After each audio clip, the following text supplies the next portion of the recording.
Here we're at the cottage up in the Lake of Bays, Baysville, and we got my brother here and my brother's best friend Andrew here, and we're gonna be trying a new big jug of beer. Let's get into it. Beer, beer, beer, but beer, but beer, beer, beer. Hello everybody, welcome back to me, Mate Brewski, for another Rooski Brewski review, and today I have my brother here, Andre, which you've seen before, Hi. And a new guest, Andrew, my brother's best friend here. We're up at the cottage in Baysville, right by the Lake of Bays Brewing Company.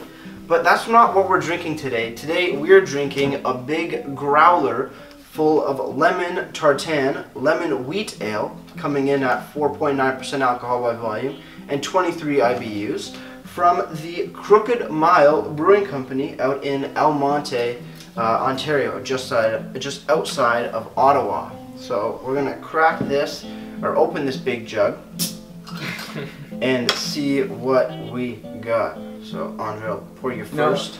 No, I think, Nick, it's so interesting how it looks like a drink meant for sharing. Yeah. Just add size, you know? Yeah. It definitely is something more for sharing. But if you really like beer or something, you can definitely drink the whole thing. I think It's like a hangover in a bottle. Yeah. At least what I say, 4.5% is not too bad. Like alcohol wise. Expert serve, thank you, Nick. No problem. You know, it's not the alcohol that gets you drunk. It's actually the whole thing that changes the type of drunk you get. What do you mean? So like, yeah, I say it's 4.5, but like, it doesn't change the fact that you're still feeling the beer. You know? I can't feel my finger. That was a lot of weight on my ring finger. Looking at the beer, it's pretty clear. Oh, actually, it's a little hazy, not gonna lie. Slightly hazy, you can't really see right through it. But it's a pretty golden color. Ooh, it's nice and gold, yeah. Yeah. And everybody That's can a very strong smell. I just put that up my nose. Ooh. That's a lot on my You nose. snorting beers now. Oh yeah. It's hard to get an aroma off it. I'm not getting much of an aroma. You have to waft. Was it a science class? Yeah. Get your Bunsen burner on your Yeah. Cheers. Next episode, burning beer with a Bunsen burner. Cheers. Beer. Cheers to the cottage. Cheers. Cottage life, day one.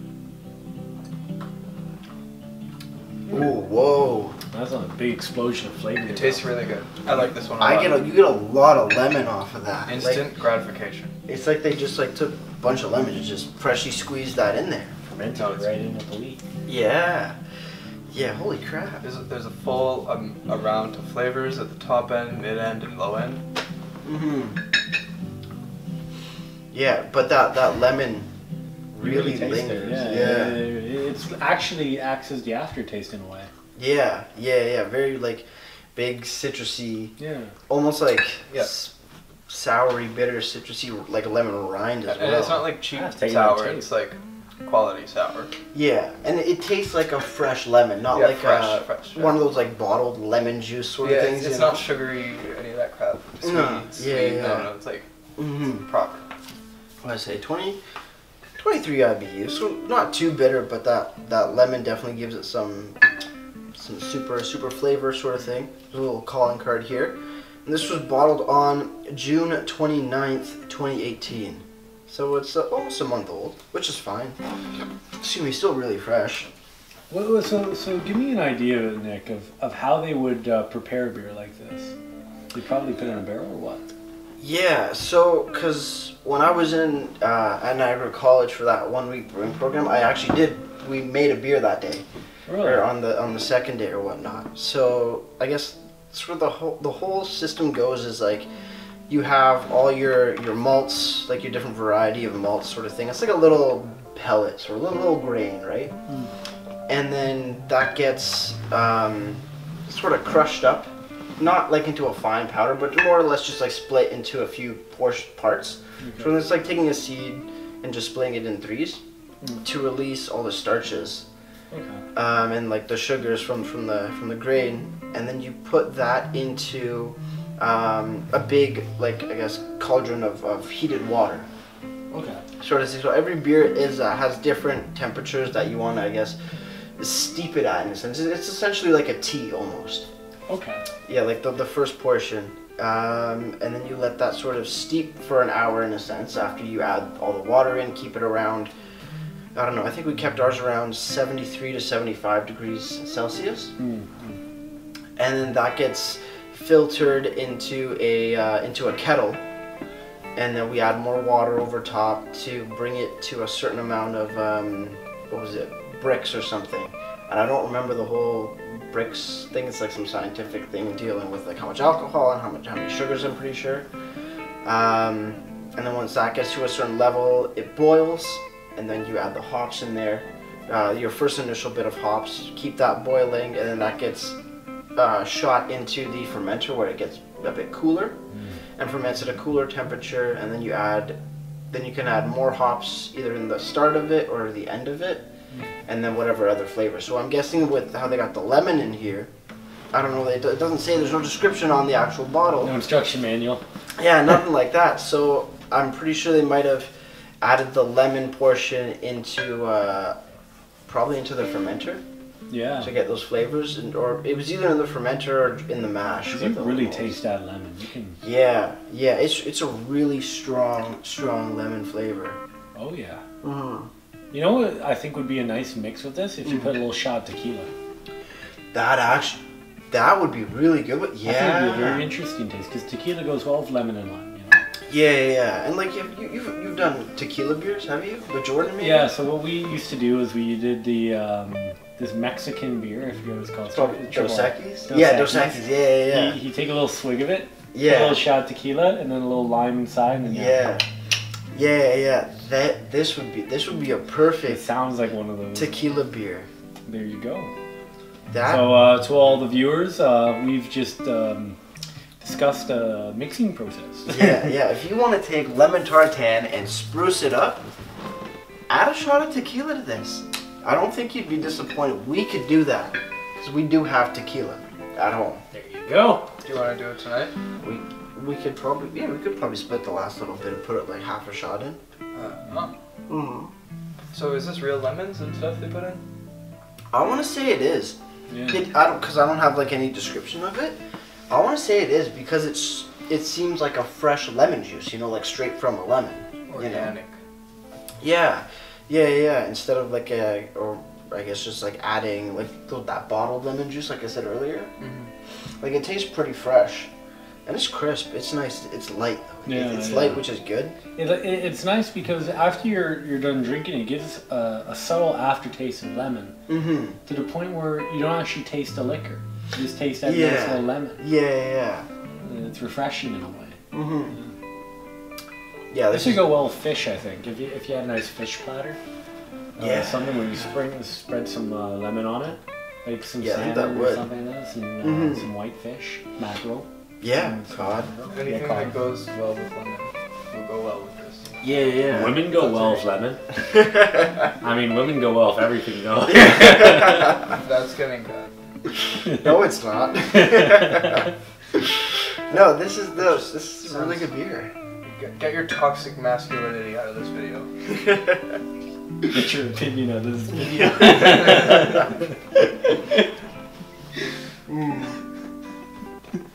Yeah, but wow, this goes down really easy.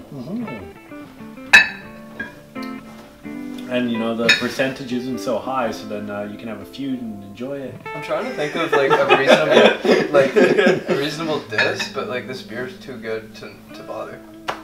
It's a nice beer. It is a nice beer, yeah. Quite tasty. But it's kind of cloudy. Yeah, I think it's probably partially unfiltered or whatnot, so it does. What does that mean when you have a partially unfiltered beer?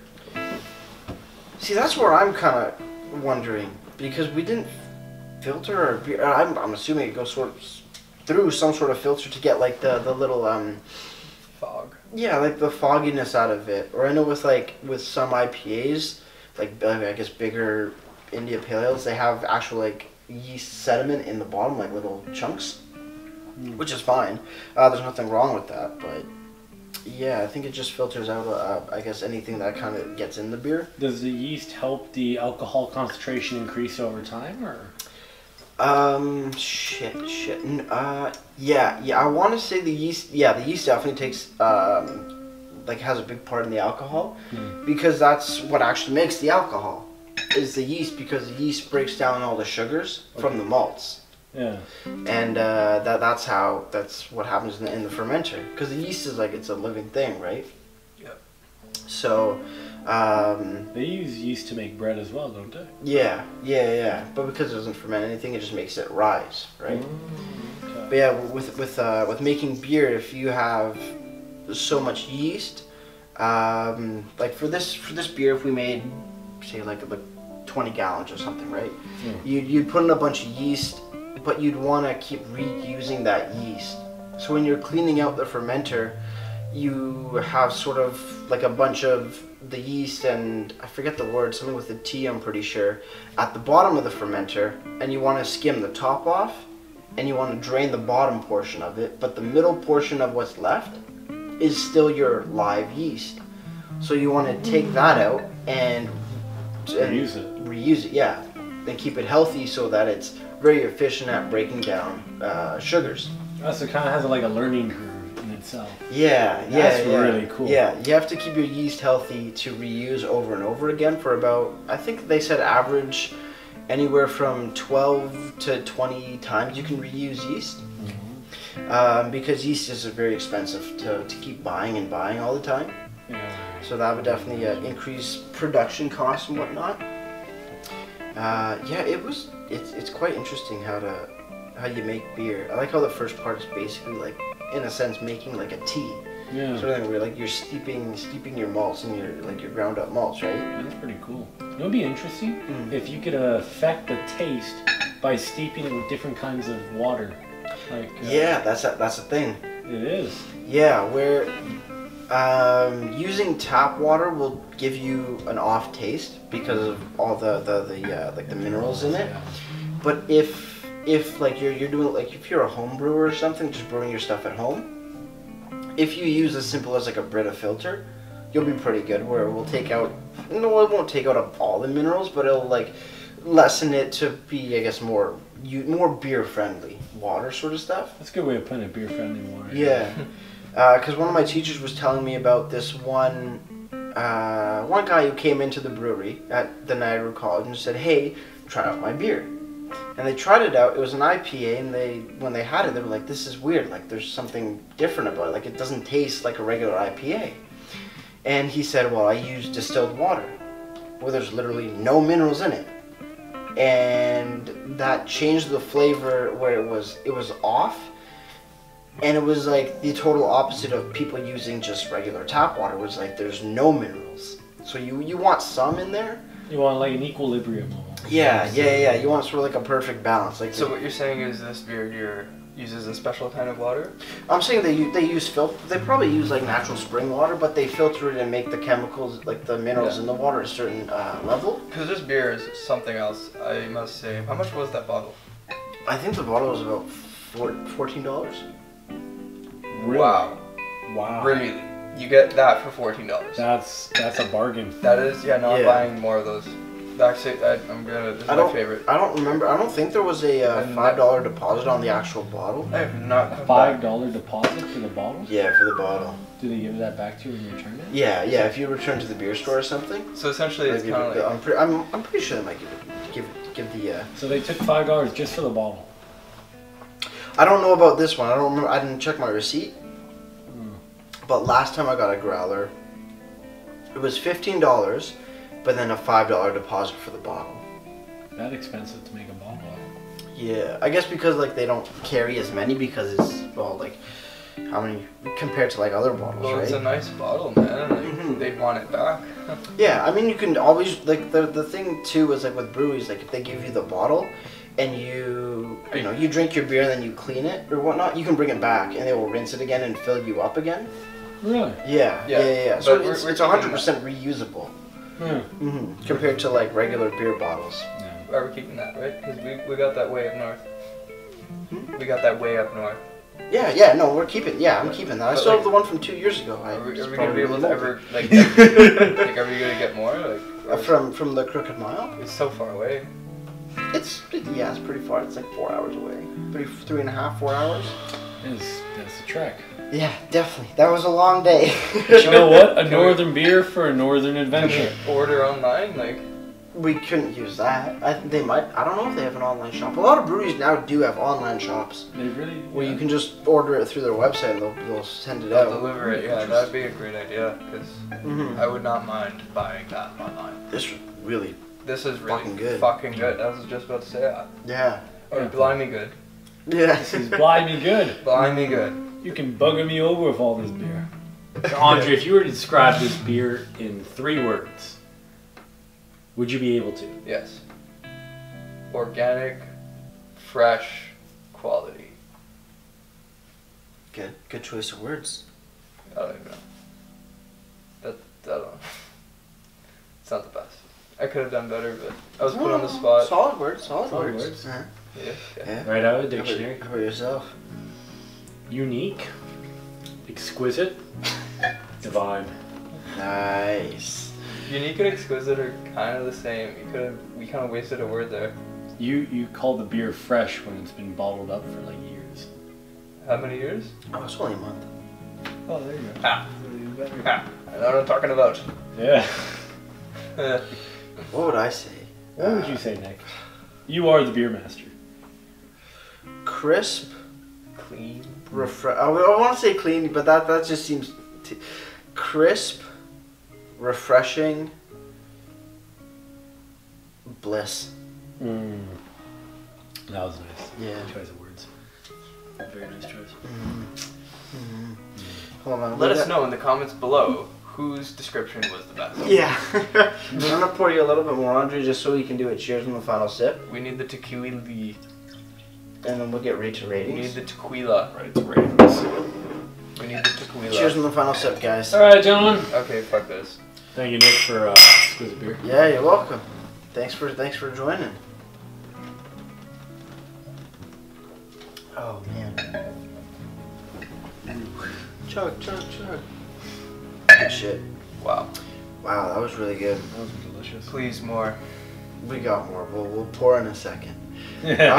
So ratings for the beer. Who Okay, wants to this start? is a great beer for the golf course, a great beer for the person who's trying to be healthy and have a healthy beer, a great person who's trying to avoid all the negativity in their life. And I give this beer a 9.85 out of 10. Good. Holy shit.